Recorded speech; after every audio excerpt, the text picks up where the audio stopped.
All right, Rob. The big news, a lot of big things you could take from the episode Sunday night, or episodes 3 and 4 of The Last Dance. A lot of talking points and stuff is going around, and people are addressing this issue and that issue. And you and I talked about, we think Jordan would average 40. We think more people are recognizing him as the GOAT. Dennis Rodman's rebounding genius. Phil Jackson's ability to handle Rodman, and, you know, that's what helped make him such a great coach, is that ability. So a lot of things to address. But one of the biggest, and really it seems like it's become the biggest, is the whole Isiah Thomas, Michael Jordan beef. And one of the casualty in the beef, let's just keep it real, even though he's a Hall of Famer and a superstar and an all-time great in his own right, Isaiah's he's the one taking the bruises, right? He's the one taking the brunt of this battle, because you're just not going to beat Michael Jordan. And so Isiah was left off of maybe the best team we've ever seen, 1992 Dream Team. And a lot of it may have been because he did refuse to shake hands with Michael Jordan and the Bulls after they were swept by them in 1991. Here's Isiah talking about it yesterday. Isiah? If I'm not a part of the Dream Team because, a lapse in emotion in terms of not shaking someone's hand, if that's the reason why I didn't make the Dream Team, then I am more disappointed today than I was back then when I wasn't selected. All right, there's Isiah Thomas. And Rob, you can have the first shot at this. What are your thoughts? I just don't believe that Isiah believes that's the reason why. I just that can't be was Bird on the Dream Team? Yes. Did Bird refuse to shake hands after a game and walk off? I know he didn't do it to Michael, but did he do that? He didn't shake Isaiah's hands, and he didn't shake the hated bad boys' hands. He shook Michael Jordan. But I'm just saying. I'm just saying. I hear what you're saying. That can't be the reason. I think the way Isiah even said it is he doesn't necessarily believe that. Yeah, that can't be the reason. And especially, here's the thing. And I'd love to have Isiah on and really dig in, Chris. I've talked with him. He was on, we did an IG or at Facebook Live last week. But yeah, we can probably get him back on. But just, you're obviously one of the 12, 13, 14 best players on the planet at that time, right? Belonged on that team. There's no Can ifs, I say ands, or something? buts. Well, Okay. I was going to, but okay, you said, but I was going to say, look, for those that don't know how great Isiah Thomas was, Rob, after Jordan, Magic, and Bird, Isiah should have been the next guy on that team. No doubt about it. Ahead of Barkley, ahead of Malone. You know what I'm saying? Pippen, all of them. No doubt. They went to the finals 3 years in a row. They won 2. I mean, and he didn't have nearly the supporting cast as those other guys who had all these Hall of Famers. So I have the utmost respect for Isiah when it comes to basketball talent. I'll go to the end of the earth in support of his basketball ability. Yeah. But the problem I have is I just wish that maybe Isiah could come out and call it out, or find out what it is, or expose the people who did what they did to him. And I don't know at this point. I don't think he knows. I mean, he's told me he doesn't know. He's had interactions with Jordan, and he said it's always been fine. And I think that's one reason he was probably blindsided by what happened Sunday night. But did you see the anger in Michael Jordan's voice? Yes. And his face? Yes. That ain't over. It's been 30 years. No. Well, it's been 30 years. And Chris, this is just my only point. Last point. Your best friend at the time is Magic Johnson. He's on the team. Your coach is Chuck Daly. And your general manager of the Olympic team, the Dream Team, was Jack McCloskey, who was the Pistons general manager. Hands down, other than Michael Jordan, you had 3 of the most powerful people in charge of that Dream Team other than Michael Jordan. How the hell weren't you on it? How? Well, here's how. Because at that point, he didn't have Magic on his side anymore. Because remember, they had fallen out because, when Magic got HIV, there was reports that Isiah was wondering how he got it, and we'll just leave it at that. But this is why Isiah was not on that team. Magic said this in a book he did a few years ago. Magic Johnson said nobody wanted Isiah on the team. And so Magic didn't want him because they had fallen out, as great of friends as they were.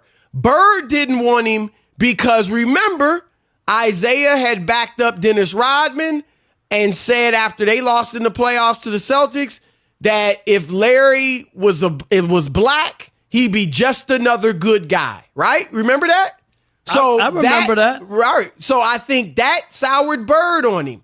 Michael, we know from the walk-off, Isaiah's told me there was no freeze out. I don't know what Michael believes, but there always been the rumors about the freeze out. Scottie Pippen, who isn't on the level of those three, but obviously he was a champion. He said he didn't want Isiah on the team. So those are 4 guys. Now, Clyde Drexler came out and said that very thing. Those guys didn't want him on the team. He said, I had no problem with Isiah. David Robinson had no problem with Isiah. Karl Malone had no problem with Isiah. But and the rest of them, Stockton, Chris Mullin, they had no issues with Isiah. But here was the thing, and Drexler said it as well. He said the thing was this. We didn't need Isiah. They didn't need any of them. They could have done without any one of those players, including Jordan, and still ran away with the goal. Yeah, but that's not the issue. But hold on, let me finish. The fact that they were worried about chemistry, and they were like, if our top 4 guys or top 3 don't want Isiah on the team, and there's going to be potential camaraderie and chemistry issues, then look, let's just move on. We can have John Stockton, who's great in his own right. We're still going to win the gold running away. And that's that. So I think that's it right there. It's unfortunate because it bothers me, but I think that's what happened. I don't believe it because I was told the story on how the team was put together, and it had to deal with a fax and a roster. And I've heard this, and I'm not going to repeat it, but I'm telling you, that's not the story I heard about how they decided who was going to be on the team. And the other thing is, it's petty to play exhibition basketball against teams you're going to roll over, and you really can't play with Isiah during this time. And Isiah is arguably, like you said, the 4th best player. This was a piece of American history. He should have been, I'm just saying, to put together one of the greatest teams ever. And you're going to tell me that Stockton and all these other guys you put on there, Chris Mullin Christian Laettner was on the team. Christian Laettner was on that team. It's a disgrace to those guys if that was the reason to put aside. Well, why do you think your he wasn't? personal? I do believe that Michael Jordan was orchestrated this. It was all about Jordan. I have no evidence. I'm just telling you what I was told, Chris. I don't have evidence, but I don't believe that it was an orchestra. And I can't believe that Chuck Daly had no voice. And yes, you're right, Magic and him had fallen out. But I thought those guys would have cared about basketball a little bit and basketball history. And to use that in that moment as if they're all perfect and they've all done everything right, I don't buy into that 4 guys stepped forward and said, we don't want him on the team. Well, I find that hard to believe. Michael may have been the biggest voice. And I definitely don't think Larry Bird went to him and said, we can't have Isiah. I can't believe that. I think they know how he felt, though. And I know none of them were. Now, again, I'm not necessarily going to put this all on Michael, but I do think Michael was probably the biggest voice. And I don't think anybody else stepped up for him. And the guys that may have been fine with him, they weren't big enough names. They were just going to fill out the roster. So it's a mystery, but I'm going to say this, and I said it to Isiah, and I mean it really, just as a basketball fan, and now obviously a guy that covers the league and has covered the league for a quarter century. 2 things from my whole existence with the NBA, from fan childhood to now. 2 things really bother me because it's 2 phenomenal players whose legacies are still awesome. and they're still Hall of Famers and recognized as all-time greats. But their legacy would have been that much greater had these two things not happened. Number one, when Dr. J and the Philly 76ers lost the finals it's 1977 to the Portland Trail Blazers. Dr. J's first year in the NBA, they're up 2-0, and they lose 4 straight.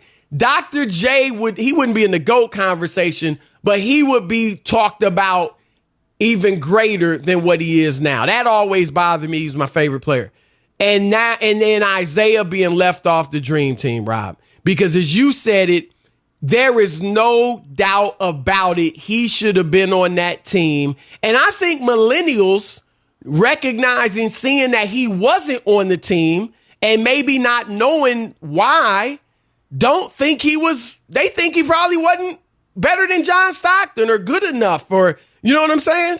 And so I think that hurts his legacy. So I think it's a travesty. I'm with you. There's no doubt he should have been on that team. All right, we want to throw it out to you guys, 877-99 on Fox.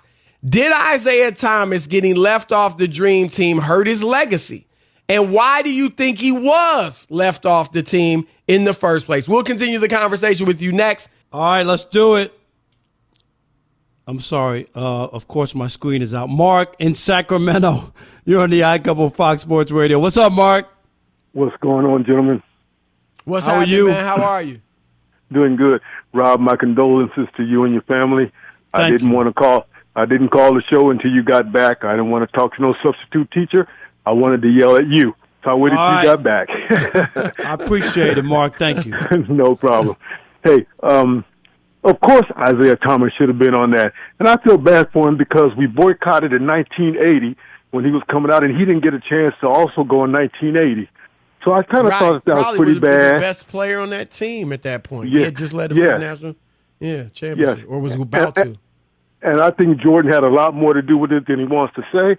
I also think Magic Johnson did because of the gay rumors and how he got the HIV. It kind of bothered him. I'm pretty sure that a lot of that behind closed doors, it was a little bit more forceful about not having him on that team from a lot more of those guys. They just don't want to say. But he should have been there without a doubt. I agree with you guys. He's Magic the third said best player on there. book. Yeah, Magic said in his book that nobody wanted him. That's what Magic said. And Mark, here's the other thing. Jordan's reaction in the documentary about Isiah told you all you needed to know. You could hear the hatred. Am I right? He's voice still. Yeah. 30 years later, it happened yesterday. That's the part that makes me believe that Jordan had a bigger part in it. It just does. All right, Kareem in Fort Lauderdale, you're on the iCouple Fox Sports Radio. What's up, Kareem? Gentlemen, as a lifelong Pistons fan, native Detroiter, hearing these things it kind of makes me laugh. So let me throw this angle out here that is rarely not said. When Isiah was the president of the Players Union, one of the things that he did was negotiate down the agent's percentage that they could get. In the 80s, they could get almost upwards of 10%. No, Right. they were getting 10%, right. At one point, they were getting like 20%. 20%. And he put it down to 4. You read my mind, Chris. Yep. Exactly. Yep. And here, I'll say the name. It's alleged Lon Rosen, similar to what that was Magic's agent, what the caller said. Lon Rosen, and of course David Falk. We all know whose agents he was, Ewing and Jordan. They said they basically were like, we're going to make this guy pay for this one. And they had the Nike backing and what have you. And those things aren't rarely considered or what have you. But we all know he deserves to be on the team. And I just want to say one more thing about this Horace Grant comment. Can I just say that briefly? Yep. Okay. This week, we're going to see who's that B word when Jordan reveals that Horace Grant was putting those leaks out since they're so worried about the Pistons shaking their hands. Thanks. Have a good day. Stay safe, gentlemen. All right. Appreciate it. Yep. That'll be interesting to see. How about Don in Louisville? You're on the iCouple Fox Sports Radio. What's up, Don? Hey, how y'all doing, man? First and foremost, I'm a first-time calling, and I've been listening to y'all for a long time. And I appreciate how y'all stand for excellence, and I appreciate y'all honesty. And most of the time, I don't agree with you. but I appreciate it. But on this subject All right, well, right we here, appreciate that, Don. Thank you. Yep, thank you. It Thank says you. a lot And that if you you're don't not agree with alone. us. I don't that you- agree with him most of the time either. He said, did he say me or did he He say said us? you. He said you. Oh, Don said Rob. Oh, I didn't hear I that was wondering part. why you Oh, took it okay. so well. hey, this right here, I must have been for Chris. He said a mouthful because I'm a long-time NBA fan, but a very lifelong fan. Magic Johnson always been my favorite player. Been a Laker fan from day one. But this one right here, it burns at me because I've seen through the years the wars between the Lakers and Celtics, and they had so many type of wars. And then you see Isaiah and the Pistons grow up, and they still like took the crown. And Boston, to me, disrespected them by walking off the court. And it just seems to me that Isaiah's not getting the same love and treatment when they follow suit and did the same thing. He's not. He's definitely not. Yeah, he's definitely it can't not. be that. It just can't be. It just can't be that handshake. I don't believe that. I think that Jordan clearly was upset about that. I don't Jordan disagree. clearly was upset.